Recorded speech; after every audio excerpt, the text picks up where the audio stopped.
ഒരിക്കലും ക്രിമിനൽ പശ്ചാത്തലമുള്ള ആളുകളെ നമ്മൾ വണ്ടിയിലെടുക്കില്ല.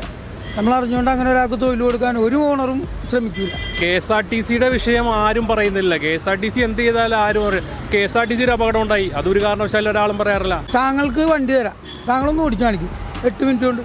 ശരിക്കും പറഞ്ഞാൽ ഇവരൊക്കെ അത്ര എക്സ്പെർട്ട് ആയതുകൊണ്ടാണ് ഈ വണ്ടി കൊണ്ട് അവിടെ എത്തിക്കുന്നത്, അല്ലെങ്കിൽ നടക്കൂല. മാക്സിമം നമ്മൾ ക്ഷമിച്ച് നിൽക്കണം. അത് കഴിഞ്ഞിട്ടും പിന്നെയും നമ്മുടെ മെക്കിട്ട് കയറുമ്പോഴാണ് നമ്മൾ എന്തെങ്കിലുമൊക്കെ തിരിച്ച് പറഞ്ഞു പോണത്. ബസ് ജീവനക്കാർക്ക് പോലീസ് ക്ലിയറൻസ് സർട്ടിഫിക്കറ്റ് വേണമെന്നതടക്കമുള്ള MBDയുടെ നിർദ്ദേശങ്ങൾ ഹൈക്കോടതി ശരിവച്ചു. എന്നാൽ ഈ വിധി സാമൂഹ്യ സുരക്ഷയുടെ ഒരു ഭാഗമായിരിക്കുമ്പോൾ തന്നെ ബസ് ഉടമകളും അതുപോലെ ജീവനക്കാരും അതുപോലെ തന്നെ പെർമിറ്റ് ഹോൾഡേഴ്സിനും ഒരു വലിയ ചുമതല നൽകുന്ന ഒരു ഉത്തരവായിരിക്കുകയാണ്. PCC വേണമെന്നുള്ള MBDയുടെ ആവശ്യം എങ്ങനെ ബസ് ജീവനക്കാർ അംഗീകരിക്കുന്നുവെന്ന് നമുക്ക് അവരോട് തന്നെ ചോദിച്ചറിയാം. ഒന്നോർത്ത് കഴിഞ്ഞാൽ ഇപ്പോഴത്തെ വണ്ടിപ്പണിക്കാരെന്ന് പറഞ്ഞാൽ മയക്കുമരുന്നും ഇതെല്ലാം ഉപയോഗിക്കുന്ന ആളുകൾ ഒരുപാടുണ്ട്. PCC എടുക്കുമ്പോൾ 800 രൂപ വേണം PCC എടുക്കാൻ. 6 മാസം കൂടുമ്പോൾ അത് പുതുക്കണം. അപ്പോൾ സർക്കാരിന് പൈസ കിട്ടും. തൊഴിലാളികളുടെ ലഭ്യതക്കുറവുകൊണ്ട് വണ്ടികൾ ഇവിടെ ഓടാണ്ട് കിടക്കും. അല്ലാണ്ട് PCC കൊണ്ട് പ്രത്യേകിച്ചൊരിതില്ല. ഇദ്ദേഹം പറഞ്ഞുകൊണ്ട് സമയക്രമം പാലിച്ച് നമ്മുടെ ഗതാഗതം കൃത്യമായിട്ട് ചെയ്താൽ മാത്രമേ അപകടങ്ങൾ കുറയുള്ളൂ. അതിനുള്ള നല്ല ബോധവൽക്കരണം പണിക്കാർക്കും എല്ലാം കൊടുത്ത് കൃത്യമായിട്ട് ചെയ്തെങ്കിൽ മാത്രമേ ഉള്ളൂ. PCC കൊണ്ട് മാത്രം ഒരിക്കലും ഇത് റെഡിയാവില്ല. MBD ഹർജിയിലുള്ള വിഷയം എന്ന് പറയുന്നത് PCC എന്ന് പറഞ്ഞാൽ എല്ലാവർക്കും PCC കിട്ടാന്ന് പറഞ്ഞാൽ ബുദ്ധിമുട്ടാണ്. കാരണം ബസ്സിൽ നിരന്തരം ഉണ്ടാകുന്ന പല പ്രശ്നങ്ങളുണ്ട്. അതിൽ ചിലപ്പോൾ പോലീസ് കേസ് ആവാറുണ്ട്. അപ്പോൾ നമുക്ക് ഇങ്ങനെ PCC വേണമെന്ന് പറഞ്ഞാൽ എല്ലാവർക്കും അത് PCC കിട്ടണമെന്നില്ല. കാരണം പല കേസുകളിലും അത് MBD തന്നെ അല്ല, നമ്മൾ സർക്കാരിനോട് പറഞ്ഞ അടിസ്ഥാനത്തിൽ സർക്കാർ പറഞ്ഞങ്ങനെ മയക്കുമരുന്ന് അതുപോലെ നമ്മുടെ സ്ത്രീകളായിട്ട് ബന്ധപ്പെട്ട കേസുകൾ, അതായത് ക്രിമിനൽ കേസുകൾ അതുപോലുള്ള കേസുകൾക്ക് മാത്രമേ PCC പറഞ്ഞിട്ടുള്ളൂ. ഈ ഒരു കേസിനെ കുറിച്ച് മറ്റുള്ള കേസുകൾക്ക് PCC പറഞ്ഞിട്ടില്ല എന്നാണ് പറഞ്ഞിരിക്കുന്നത്. ക്രിമിനൽ സ്വഭാവമുള്ളവരെ വണ്ടിയിൽ നിന്ന് മാറ്റണം എന്നാണ് PCC കൊണ്ട് ഉദ്ദേശിക്കുന്നത്. പക്ഷേ അപകടം കുറക്കാനായിട്ട് ഒരു കാരണവശാലും നമുക്ക് PCC കൊണ്ട് കഴിയില്ല. PCC കൊണ്ട് ഈ ഒരു കാര്യം മാത്രമേ കഴിയുള്ളൂ. അപകടം കുറക്കണമെങ്കിൽ ഇവിടെ സംവിധാനങ്ങൾ മാറണം. വണ്ടികൾ ഓടാണ്ട് കിടക്കും, അല്ലാതെ വേറൊന്നും സംഭവിക്കാൻ പോണില്ല. സൈറ്റ് കഴിയുമ്പോൾ നമ്മൾ തിരിച്ചെന്തെങ്കിലും പറയണത് യാത്രക്കാരും നമ്മളോട്. ബസ്സുകാരെന്ന് വെച്ചാൽ ഇപ്പോൾ ഏറ്റവും കൂടുതൽ മോശപ്പെട്ട് നിൽക്കുന്ന ബസ്സുകാരാണ്.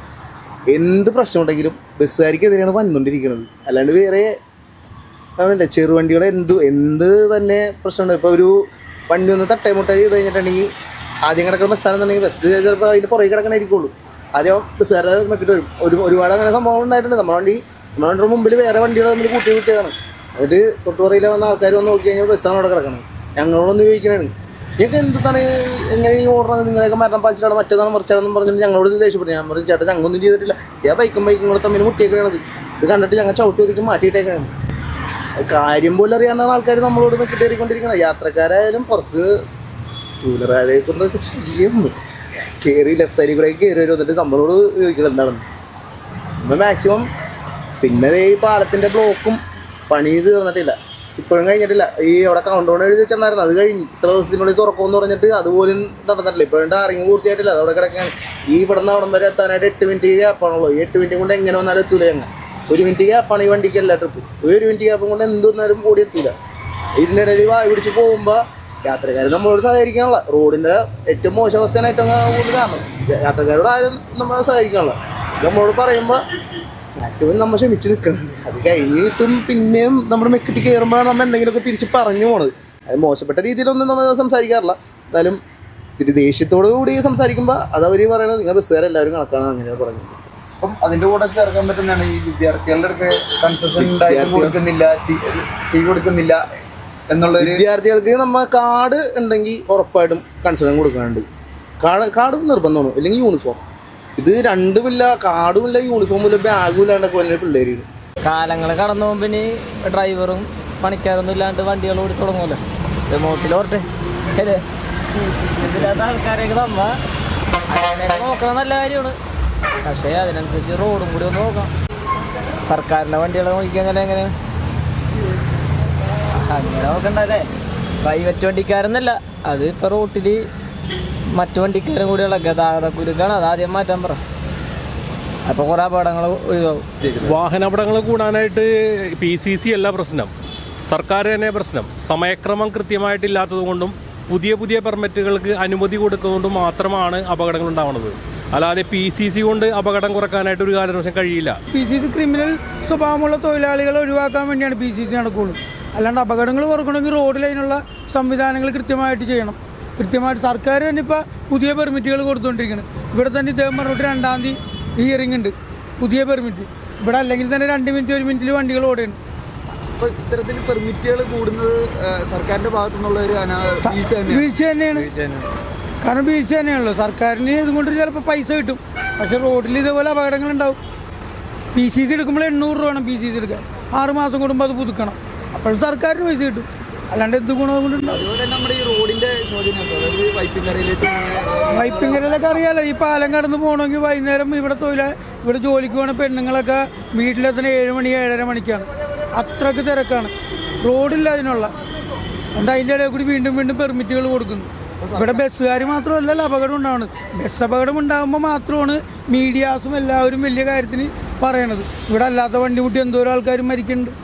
ഇതെല്ലാം നമ്മൾ വലിയ കാര്യമായിട്ട് പറയണ്ട, ആരും പറയണില്ല. ഈ ബസ്സുകാർ മുട്ടുമ്പോൾ ഭയങ്കര ഒരു പ്രശ്നമാണ്. ഇവർക്ക് സമയമില്ലാണ്ട് ഇവർ കിടന്ന് ഇത്രയും ഈ ട്രാഫിക്കിൻ്റെ ഉള്ളിൽ കൂടി എന്തോരം കഷ്ടപ്പെട്ടാണ് ഈ ബസ് കൊണ്ടുപോകുന്നത്. അതാരും മനസ്സിലാക്കണില്ല. അപ്പം നമ്മളൊരു കാറായിട്ട് പോണ്, കാറുകാരന് ഒരു കുഴപ്പമില്ല, അവനെ എപ്പോൾ എത്തിയാലും കുഴപ്പമില്ല. പക്ഷെ ബസ്സിനതല്ല. ഈ ഹൈക്കോടതിയിൽ നിന്ന് എടുത്തു കഴിഞ്ഞാൽ ഈ ഗോശ്രീ പാലം വരെ 8 മിനിറ്റ് ഉള്ളൂ.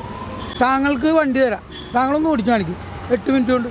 ശരിക്കും പറഞ്ഞാൽ ഇവരൊക്കെ അത്ര എക്സ്പെർട്ട് ആയതുകൊണ്ടാണ് ഈ വണ്ടിയും കൊണ്ട് അവിടെ എത്തിക്കുന്നത്. അല്ലെങ്കിൽ നടക്കൂല, ഒരാൾക്കും പറ്റൂല. ഈ MVDക്ക് പറ്റുമോ? ഒരാൾക്കും പറ്റൂല. ഇവിടുത്തെ പുതിയ പെർമിറ്റ് വന്നതാണ് ഏറ്റവും കൂടുതൽ പ്രശ്നം വന്നത്. ഇപ്പോൾ ഹിയറിംഗ് വെച്ചിട്ട് RTOന് ആ ഹിയറിംഗ് നടത്തി കൊടുക്കാൻ പറ്റിയില്ല. സമയക്രമം ഇല്ലാത്തതുകൊണ്ട് എല്ലാ വണ്ടിക്കും ഒരേ മിനിറ്റ് ഗ്യാപ്പും സെയിം ടൈം ഉള്ളതുകൊണ്ട് നടത്തി കൊടുക്കാൻ പറ്റിയില്ല. അപ്പോൾ അതുകൊണ്ട് 3 പ്രാവശ്യം മാറ്റി വെച്ചിട്ടാണ് ഇപ്പോൾ രണ്ടാം തീയതി രണ്ടാമത് ഹിയറിംഗ് വെച്ചേക്കണം. ആ ഹിയറിംഗ് വരുന്നതും എല്ലാവരും സമയമില്ല, 1 മിനിറ്റ് പോലും സമയമില്ല, ഗ്യാപ്പില്ലാണ്ടാണ് കൊടുക്കണം. അപ്പോൾ അതിൻ്റെ ഇടയിൽ വീണ്ടും വണ്ടികൾ വരുമ്പോൾ പിന്നെ മത്സരോട്ടം പ്രശ്നങ്ങളും എല്ലാം വരും. ഇപ്പോൾ വെച്ചാക്കണത് സെയിം ടൈമാണ് ഒരേ വണ്ടികളുടെ. ഇപ്പോൾ 8:02-നാണെങ്കിൽ 8:02 തന്നെയാണ് പുതിയ പെർമിറ്റും വെച്ചാക്കണത്. KSRTCയുടെ വിഷയം ആരും പറയുന്നില്ല. KSRTC എന്ത് ചെയ്താലും ആരും പറയും. KSRTC ഒരു അപകടം ഉണ്ടായി, അതൊരു കാരണവശാലും ഒരാളും പറയാറില്ല. പക്ഷെ എപ്പോഴും ഹൈലൈറ്റ് ചെയ്താണ് ഇങ്ങനെ പ്രൈവറ്റ് ബസ്സുകൾ എന്തോ ശത്രുതാ മനോഭാവത്തോടെയാണ് പ്രൈവറ്റ് ബസ്സുകളെ പത്രമാധ്യമങ്ങളും അതുപോലെ പൊതുസമൂഹവും കാണുന്നത്. പ്രത്യേകിച്ച് അധികാരികൾ, പോലീസിൻ്റെ ഭാഗത്തുനിന്ന് നമ്മൾ ഇത്രയും രൂപ, അതായത് നമ്മൾ 25-30 ലക്ഷം രൂപ മുടക്കേണ്ട ബസ് ഇറക്കേണ്ടത്. പക്ഷെ അതിനുള്ള നമ്മളൊരു ഇൻവെസ്റ്ററാണ്. അതിനുള്ള യാതൊരു പരിഗണനയും സർക്കാരിൽ നിന്നോ അധികാരിയിൽ നിന്നോ നമുക്ക് കിട്ടാറില്ല. എപ്പോഴും നമ്മൾ അവഗണിക്കപ്പെടുന്ന ഒരു വിഭാഗമാണ് ബസ് ജീവനക്കാരായാലും ബസ് ഉടമകളായാലും. ബസ് ഉടമകളെന്ന് പറയില്ല, പണ്ട് ജോലി ചെയ്യുന്നവരാണ് ഇപ്പോൾ ബസ് എടുത്തേക്കണവർ. ക്രിമിനൽ പശ്ചാത്തലമുള്ളവരെ നമ്മൾ ഒരിക്കലും സപ്പോർട്ട് ചെയ്യുന്നില്ല. ബസ് ജീവനക്കാരായാലും ബസ് ഉടമകളായാലും ക്രിമിനൽ സ്വഭാവമുള്ള ഒരാളെയും നമ്മൾ ഒരു രീതിയിലും സപ്പോർട്ട് ചെയ്യുന്നില്ല. അത് ബസ് വ്യവസായമായിട്ട് നടക്കുന്നവർക്ക് ഒരു കാരണവശാലും കഴിയില്ല. കാരണം ഇതൊരു സർവീസാണ്. ഇതിൽ ക്രിമിനലുകൾ വരണത് നമ്മളൊരിക്കലും അനുകൂലിക്കുന്നില്ല. ചെറിയൊരു കേസ് ഉണ്ടെങ്കിൽ പോലും ആർക്കും ഇപ്പോൾ വണ്ടി ഓടിക്കാൻ പറ്റാത്ത അവസ്ഥയാണ്. ഇപ്പം കഴിഞ്ഞ ദിവസം കൊടുങ്ങല്ലൂര് ഒരു സംഭവം നടന്നു. എല്ലാ ഹർത്താലായിരുന്നു കൊടുങ്ങല്ലൂർ ബസ്സുകൾ. എന്താണെന്ന് വെച്ചാൽ ഈ ഒരു പെങ്കൊച്ചിൻ്റെ വണ്ടിമ മുട്ടിയിട്ട് ആ പെങ്കൊച്ചി നേരെ വധശ്രമത്തിനാണ് കേസ് കൊടുത്തത്. അവർ കണ്ടക്ടറും ഡ്രൈവറും റിമാൻഡ് പോയി. 3 ദിവസം റിമാൻഡ് കിടന്നിട്ടാണ് പിന്നെ ജാമ്യത്തിൽ കോടതി നേരിട്ട് വെഹിക്കിളിനെ വിളിച്ച് ചോദിച്ചിട്ടാണ് അവർ ജാമ്യം കൊടുത്തത്. ഇങ്ങനത്തെയൊക്കെ അവസ്ഥ വന്നു കഴിഞ്ഞാൽ ഭയങ്കര ബുദ്ധിമുട്ടാണ് വണ്ടി ഓടിക്കാനും. ഈ ഇത്രയും ബ്ലോക്ക്, ഇവിടുത്തെ ബ്ലോക്ക് അറിയാലോ. അപ്പം അതിൻ്റെ ബ്ലോക്കും ഇതൊക്കെ കഴിഞ്ഞ് കഴിയുമ്പോൾ നമുക്ക് ഓടിച്ച് എങ്ങനെയെങ്കിലും എത്തിക്കണം എന്നുള്ള ഒരു ബാധ്യതയും കൂടിയും വരെയാണ്. അപ്പൊ ഇങ്ങനത്തെ ഒരു പ്രശ്നങ്ങളെല്ലാം കൂടി വന്നു കഴിയുമ്പോൾ ഭയങ്കര ബുദ്ധിമുട്ടാണ് എല്ലാവരും. ഇനിയിപ്പം ഡ്രൈവർ ആണെങ്കിലും വണ്ടിയിൽ ജോലിയായിട്ട് ചെയ്യുന്നവർക്ക് PCC ഉണ്ടെങ്കിൽ വർക്ക് ചെയ്യാൻ പറ്റുള്ളൂ. ഇപ്പൊ എല്ലാവർക്കും അങ്ങനെയാണ് വന്നേക്കണം. ഇപ്പൊ കണ്ടക്ടർക്കായാലും അങ്ങനെ തന്നെയാണ്. PCC ആണെങ്കിൽ ഇപ്പൊ പറ്റുള്ളൂ വർക്ക് ചെയ്യാൻ. അത് ഭയങ്കര ഒരു ബുദ്ധിമുട്ടാണ് വന്നെ. ഇപ്പൊ ചെറിയൊരു യാത്രക്കാരോട് മോശമായി പെരുമാറുന്ന അത് തന്നെ എല്ലാത്തിലും അങ്ങനെ തന്നെ ഉണ്ട്. ഇപ്പൊ ചെറിയ വേറെ എന്തെങ്കിലും കേസ് ഉണ്ടെങ്കിൽ പോലും എല്ലാത്തിനും യാത്രക്കാരോട് ചെറിയതായിട്ട് പ്രശ്നം വന്നാലും ഇപ്പൊ വണ്ടി എന്തെങ്കിലും തട്ടിമുട്ടി അങ്ങനെ വന്നാലും എല്ലാത്തിനും ഇതിന്റെ ഒരു വിഷയം വരെയാണ്. വളരെ നല്ല കാര്യമാണ് സർട്ടിഫിക്കറ്റ് വേണ്ടത്. പിന്നെന്താ പറയാ, എല്ലാവരും ഇതിനോട് യോജിക്കണ്ടെന്ന് അറിയില്ല. വന്ന് കിട്ടിയാൽ കൊള്ളാം, അത്രേ ഉള്ളൂ, വേറൊന്നുമില്ല. അതൊക്കെ വെച്ചാൽ ഉപകാരം. അതുണ്ട്, അകത്തും പുറത്തൊക്കെ ഉണ്ട്. നല്ല ആയിരിക്കും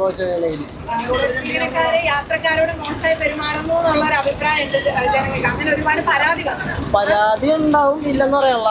ഇപ്പത്തെ ഈ ബസ് കൊടുങ്ങല്ലൂരിലെ ബസ്സാണ്. പരാതി വെച്ചാൽ നമ്മൾ ഈ മരപ്പാച്ചിൽ വേറെന്നൊക്കെയാണ് പറയണത്. അവിടുത്തെ റോഡും കാര്യങ്ങളൊക്കെ കറക്റ്റ് ആണെന്നുണ്ടെങ്കിൽ നമുക്ക് ടൈമിന് ഓടാൻ പറ്റും. അതാണ് പ്രശ്നങ്ങൾ. പിന്നെ മോശമായിട്ട് പെരുമാറുന്ന നമ്മുടെ സാഹചര്യം ജോലി ഇതാണ് അതിന്റെ പേരിലാണ്, അല്ലാതെ വല്ല വ്യക്തിപരമായ വൈരാഗ്യം ഉണ്ടായിട്ട് അങ്ങനെ എന്തെങ്കിലുമാണ് ഞങ്ങൾ പെരുമാറുന്നത്. PCC വളരെ നല്ലൊരു കാര്യമാണ്. എല്ലാവരും അതിനോട് യോജിക്കാൻ സാധ്യത വളരെ കുറവാണ്. നമ്മളിവിടെ പണിയുടെ തൊഴിലാളികൾ എല്ലാവർക്കും ഓരോരോ കേസുകളായിട്ട് എല്ലാ കേസുകളും ഉണ്ടാവും. PCC നിയമം എന്ന് വെച്ചാൽ അത് ഒന്നോർത്ത് കഴിഞ്ഞാൽ ഇപ്പോഴത്തെ സാഹചര്യത്തിൽ അത് നല്ല കാര്യമാണ്. PCC എന്ന് പറഞ്ഞത് പോലീസ് ക്ലിയറൻസ് അല്ല അത് ഉദ്ദേശിക്കുന്നത്.